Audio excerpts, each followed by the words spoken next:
दोस्तों आप देखने वाले हैं कि विधि विक्रम से चित्रा को बचाने के लिए जय शाह को ढेर सारा थैंक्स बोलती है। तो वहीं सत्यवती को भी रियलाइज होता है कि अगर वहां पर आज जय नहीं होता तो शायद चित्रा को विक्रम भगाकर ले जाता, इसलिए वो भी जय का बहुत बहुत शुक्रिया अदा करती है। यहाँ पर जय को चित्रा के चेहरे पर उदासी बर्दाश्त नहीं होती, इसलिए वो उसे हंसाने की बहुत सारी कोशिश करता है और ये देखकर सभी को रियलाइज होता है कि दोनों की जोड़ी कितनी सुंदर लगती है।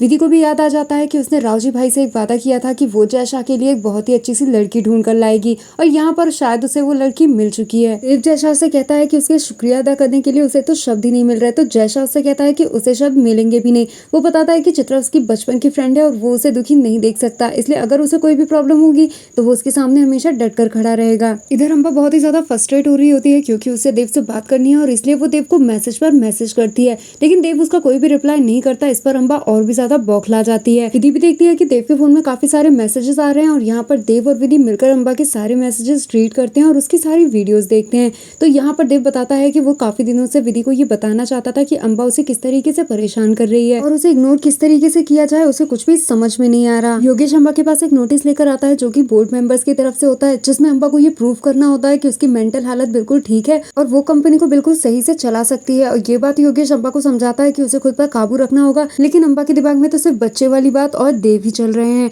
यहाँ पर योगेश अम्बा को बताता है कि उसके पास सिर्फ दो ही ऑप्शन है कि या तो वो अपनी मेंटल हेल्थ सबके सामने प्रूव कर दे या फिर वो कोई सही स्टेप ले। तो यहाँ पर अम्बा कहती है कि उसको तीसरा ऑप्शन ज्यादा मंजूर है। वो बोर्ड मेंबर्स के सामने जाएगी और वहाँ पर देव भी होगा, इसलिए वो देव से बात करेगी क्योंकि देव ने तो उसे सब जगह से ब्लॉक करके रखा है। वो पागलों की तरह देव के पास जाने के लिए चिल्लाने लगेगी और यहाँ पर योगेश उसे बैठाएगा और उसे बोर्ड मेंबर्स के नोटिस को दिखाएगा, जिसे देखकर अम्बा काफी ज्यादा शॉक्ड हो जाएगी कि ये उसके साथ क्या हो रहा है। देव की पर्सनल सेक्रेटरी के लिए कौशिक एक लड़की का इंटरव्यू लेगा जिसका नाम साक्षी है। यहाँ पर इस लड़की की सारी क्वालिफिकेशन बहुत ही सही है, लेकिन इसके हस्बैंड का क्रिमिनल रिकॉर्ड होने की वजह से कौशिक उसे जॉब देने से इनकार कर देगा, लेकिन उस लड़की की जिद होगी कि उसे उसकी काबिलियत के दम पर नौकरी मिलनी चाहिए, ना कि उसका बैकग्राउंड देखकर। तभी वहाँ पर देव आ जाएगा और वो अपनी फाइल देव को दिखाएगी। देव उसकी फाइल देखकर काफी इम्प्रेस होगा क्योंकि उसका रिकॉर्ड काफी अच्छा है। देव उसे अपनी पर्सनल सेक्रेटरी के लिए क्वालिफाई कर लेगा और यहाँ पर जैसे ही वो लड़की कैबिन से निकलेगी तो वो जय शाह को तुरंत कॉल करेगी और कहेगी कि उसका काम हो गया है, इसलिए 10 मिनट के अंदर अंदर उसके बैंक अकाउंट में पैसे आ जाने चाहिए,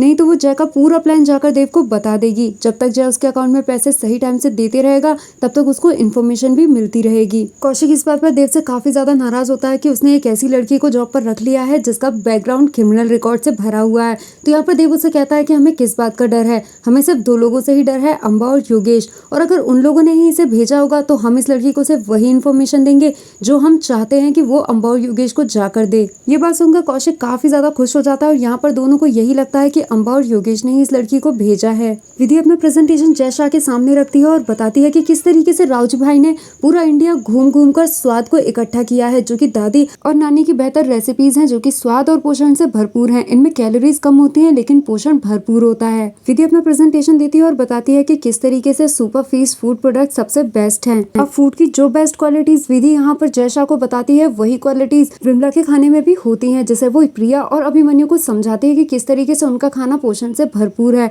और वो इसका प्राइस रखती है 80 रुपए। लेकिन प्रिया कहती है कि इतने कम पैसों में हम प्रोडक्शन अच्छी तरीके से और बेहतर क्वालिटी का नहीं कर सकते, इसलिए प्रिया सजेस्ट करती है कि अगर हमें क्वालिटी को इम्प्रूव करना है तो हमें पैसे तो बढ़ाने होंगे। अब यहाँ पर दोनों के बीच में इस बात को लेकर टाई होता है कि इस बारे में वो सभी देव से पूछेंगे क्योंकि मार्केटिंग को लेकर देव का कोई भी जवाब नहीं है। देव और कौशिक मिलकर अपनी सभी मीटिंग्स की गलत टाइमिंग और उसके साथ ही साथ वो कितना पैसा इन्वेस्ट करेंगे इसकी सारी गलत इन्फॉर्मेशन साक्षी को दे रहे होते हैं, ये सोचकर कि ये सब कुछ जाकर वो अम्बा और योगेश को बताएगी। लेकिन यहाँ पर तभी प्रिया का फोन आ जाता है देव के पास और देव प्रिया को बता देता है कि वो ईपीएफ ग्रुप के टेंडर पर ही काम कर रहा है और ये इन्फॉर्मेशन फटाफट साक्षी जय शाह को दे देती है। तो जैसे ही जय शाह को ये सारी डिटेल मिलती है तो जय शाह विधि का टेस्ट लेना शुरू कर देता है। वो विधि से पूछता है कि अगर अपने कैरियर को ऊंचाइयों पर पहुंचाने के लिए क्या तुम अपने पति के सीक्रेट्स को चुरा सकती हो। तो जय शाह की ये बात सुनकर विधि काफी ज्यादा शॉक्ड हो जाती है। तो दोस्तों क्विक रिव्यू में इतना ही। वीडियो अच्छा लगा तो एक लाइक जरूर दें।